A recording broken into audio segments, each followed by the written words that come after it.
Hello YouTube. In the month November of the bizarre year 2020, the Russian space agency Roscosmos has disclosed that some information about the Soviet Lunokhod program has been declassified. I emphasize some information. Lunokhod can be translated into English as Moonwalker or Lunar Rover. Here is some general background information about the program, but I will come back to it, discussing what the Roscosmos agency revealed and what I know from other sources. The Soviet Lunokhod 1 rover flew to the moon aboard Luna 17 spacecraft.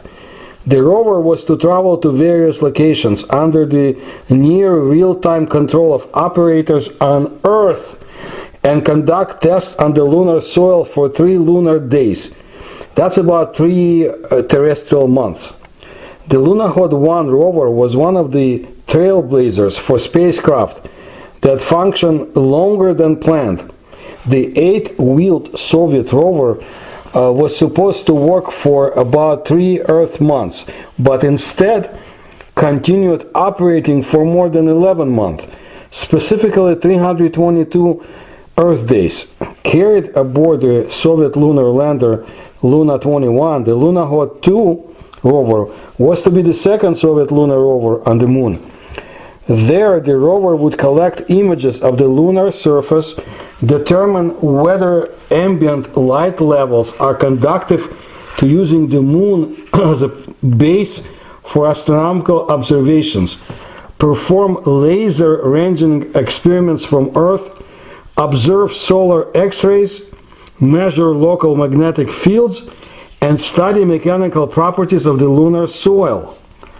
In 1970, the Soviet Union became the first country to successfully deliver a self-propelled vehicle to the moon, Lunokhod 1, which, together with its younger brother and first satellites of the Earth, became forever symbols of Soviet scientific thought and success in space exploration.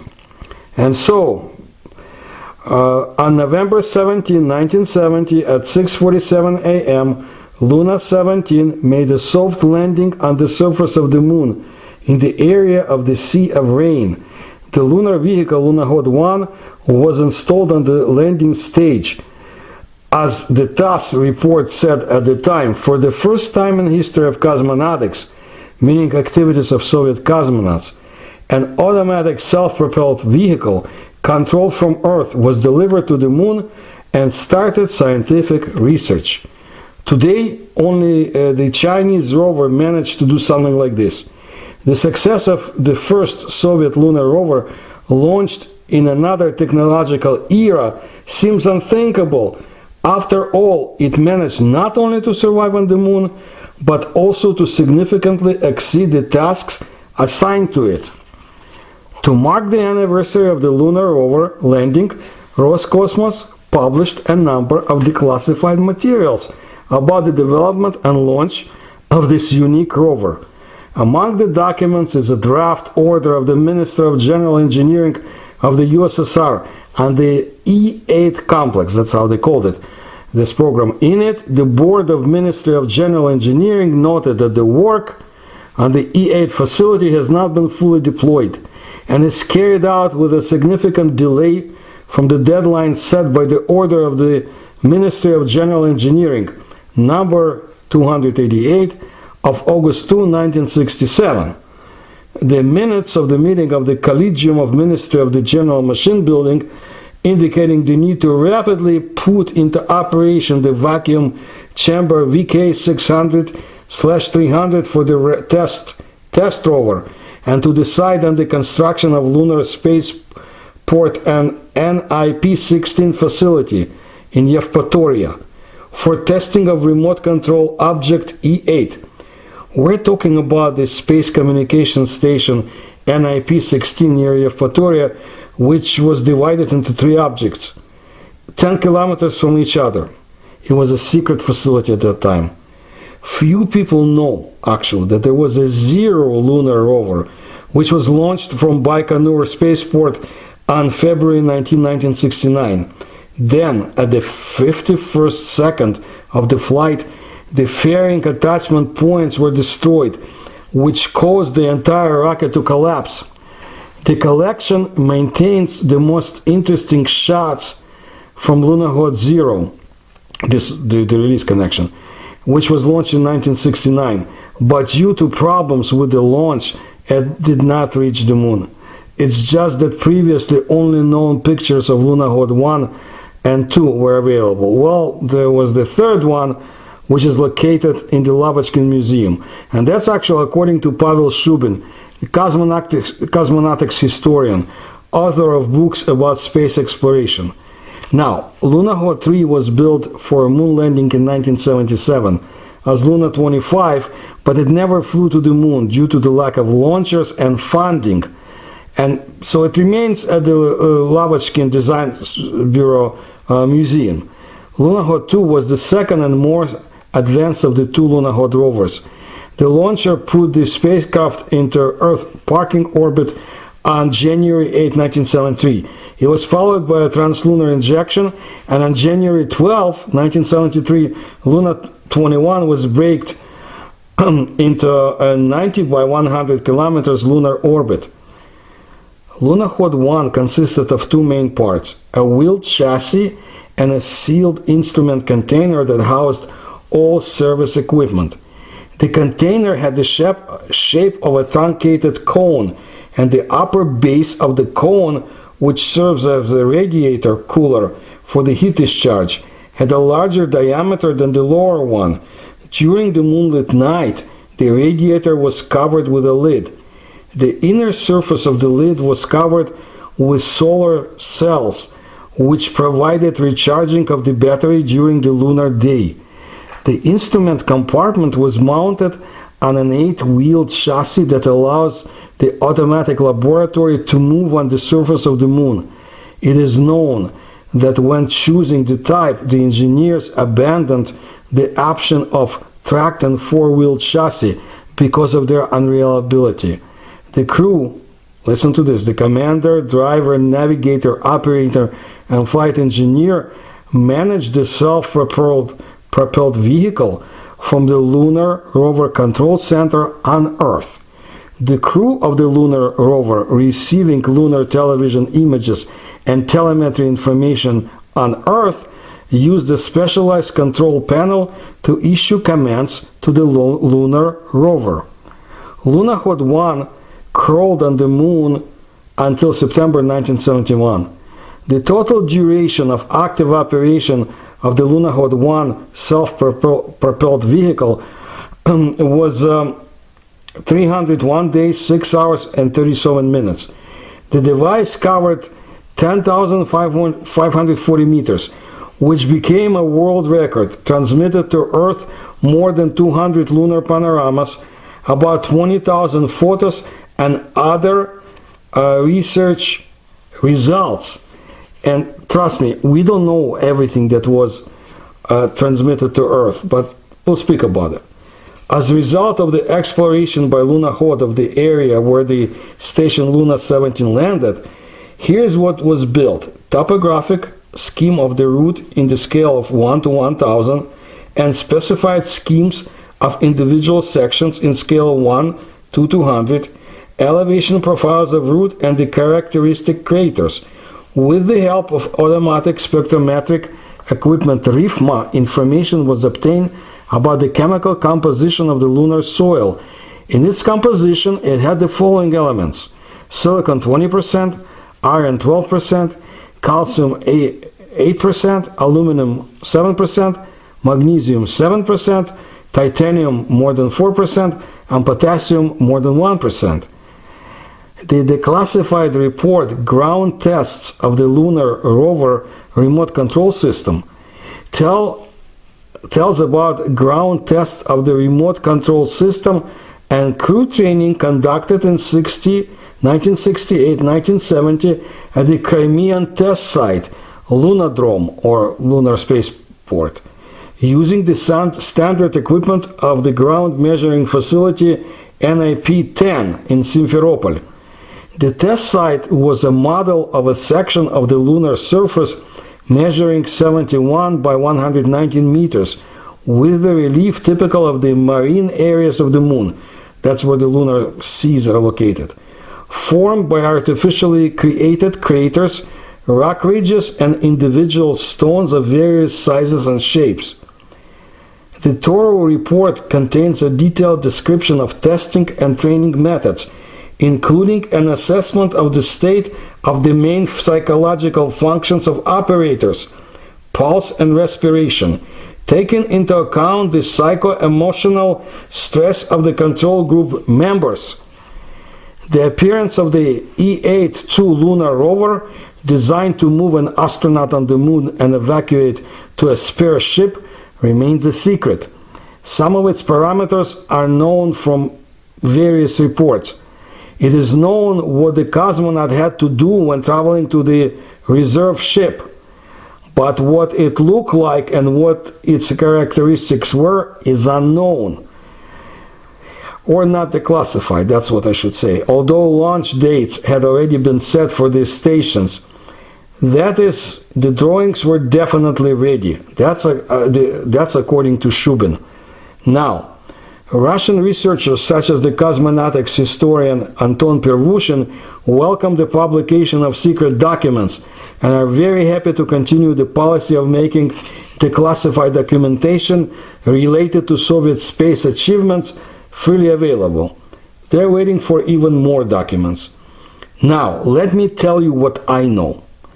In the early 1990s, I was actively involved with Russian and Ukrainian UFO researchers and helped build bridges with their Western colleagues. You can see some of my interviews in the old Sightings TV series, for example, which aired from 1991 to 1997.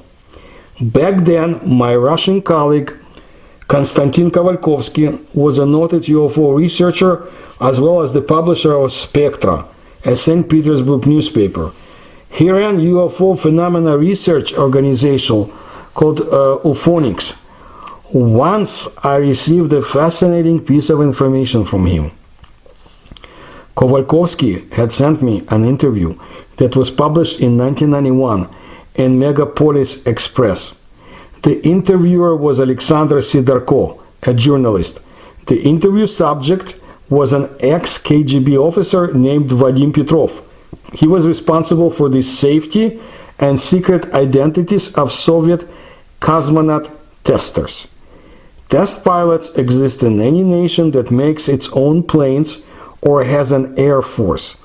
But few people, stated Petrov, knew about the Soviet Cosmonaut Testers. Those who knew included the General Secretary of the Communist Party, the Chief of the Committee for State Security, KGB, Vadim Petrov, and a number of physicians, designers, and operators, never more than 15 people. This was one of the most guarded secrets of the Soviet stagnation era, meaning prior to Gorbachev's rise to power.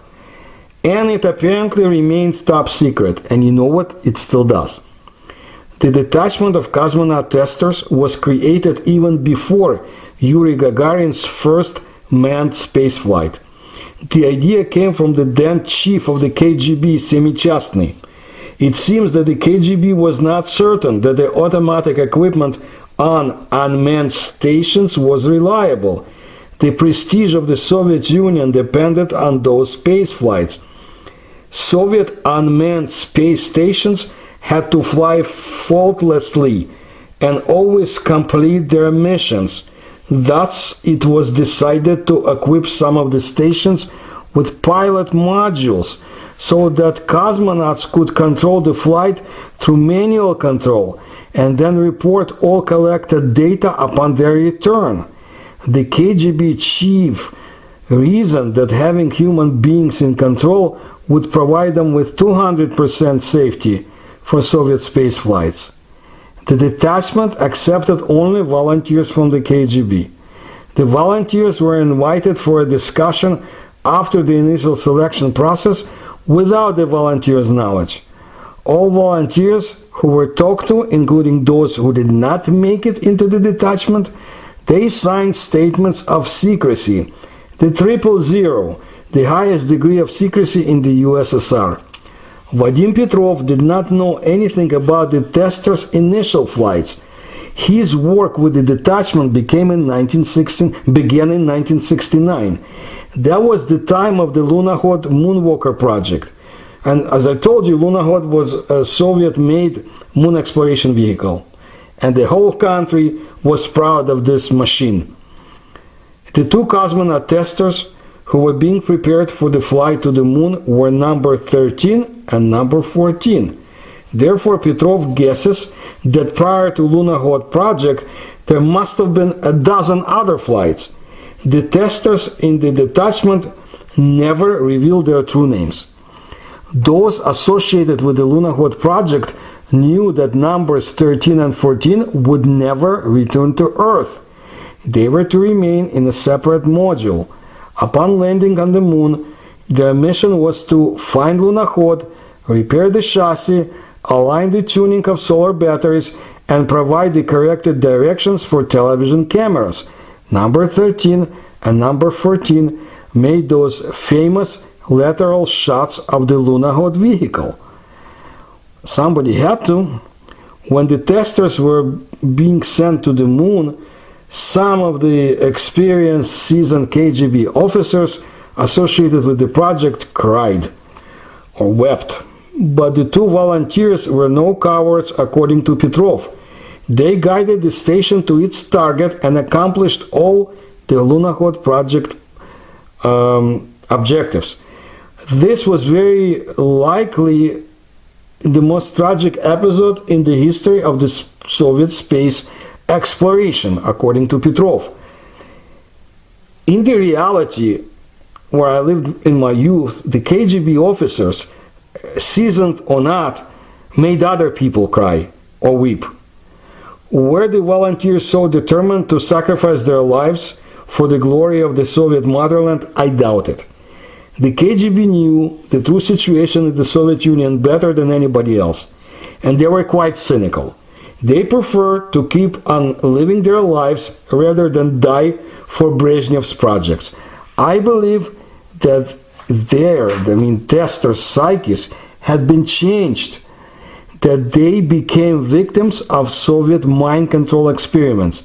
They became space zombies, able to carry out assigned tasks, but not to ruminate on why the tasks had to be carried out. It is interesting to note that about this time, the Soviets made a popular motion picture titled Experiment Dr. Absta. That was about Nazi projects to turn POWs from various navies into human torpedoes, mindless beings that guided German torpedoes against Allied ships. So this is information I have about this program. Nothing really came out after Petrov's statements, and of course we don't know if it's true or not. But it's very interesting. And all this partial declassification of the information about Lunokhod and the statements that, we're not releasing all the information, that's interesting too. Now, Dr. Kang Mao Kang, a scientist in Communist China, was a leading astrophysicist. That's Russian information. According to Kovalkovsky, the Chinese scientist had received information from a reliable source in the United States, along with photographs of a human footprint and a human skeleton on the surface of the moon. In the winter of 1988, Mao Kang showed the photographs to a conference of journalists in Beijing. Mao Kang claimed that he had once possessed documents and letters to prove the footprint on the lunar surface was quite recent, and that the skeleton was unquestionably human. Only the Americans can provide the information, said the Chinese astrophysicist. Allegedly, the photographs were taken by the crew of Apollo 11. Well, if what Mao Kang said is true, was the skeleton number 13 or number 14? Could it be that, those cosmonauts, could it be that the answer to the riddle actually lies in some Russian file cabinet or American? I believe that there are no real experts on Soviet and Russian space exploration in the United States who can answer, except for the very top people in the government. And as I said before, after many years of research, I have no doubts that there is a very tight friendship at the very top of our governments, and information about most fascinating cases is being handled at the top. We have no choice but to wait for the secret files to be declassified. Okay, now, it has long been no secret that the main operators in space are the military. Therefore, April 12th, the Cosmonautics Day, or Day of the Cosmonautics, is the main holiday of the year, not only in the Russian Star City or Baikonur or Brzezinsk cosmodromes, but also in the Moscow region of Krasnoznamensk. Space intelligence officers work there in the top secret control center for Russia reconnaissance satellites. This is the top secret Russian space intelligence. Its officers, graduates of the Majaysky Space Academy, later they serve in the control center for the unmanned military satellites. And it's located in Krasnoznamensk, near Moscow. In Russia, for it, the name for it is Object 413 or Golitsyn 2. Those who serve there are some of the brightest Russian scientists and military researchers. The center has more locations throughout Russia. This city has the status of a closed administrative territorial division. Currently, there are 43 such sites in Russia, with a total population of about 1.5 million. They were formed in the locations of military facilities of strategic importance for the country's armed forces, as well as the newly created organizations engaged in the development, testing, production, storage, and disposal of weapons of mass destruction, including nuclear weapons. Some years ago, on the eve of that holiday, Day of the Cosmonautics, a columnist from the Russian newspaper Argumenty Nedeli, Alexander Kondrashov, met with his old acquaintances, former employees of the main Center for Testing and Control of Space Assets of the Russian Federation. His article is dated April 11, 2013, so I'm not sure when the meeting took place, but that's not important. Well, that evening in a cafe near Moscow gathered only, as we say, their own, that is, close-knit group of people. They celebrated the anniversary of one of the veterans of the Space Forces. As I told you in my videos and lectures, Soviet Space Forces have existed for decades. Okay? So other countries are trying to catch up, but Russia has been there all along. Despite his 70 years, Yuri Antonovich was cheerful and lavished jokes and anecdotes. What did the Americans actually find on the moon? What is it? He asked the journalist, smiling slyly, and he replied, an empty pack of Soviet cigarettes, Belomor Canal. Captain Ivanov was reprimanded for leaving behind space debris. So that's it for now. More than that, I do not know.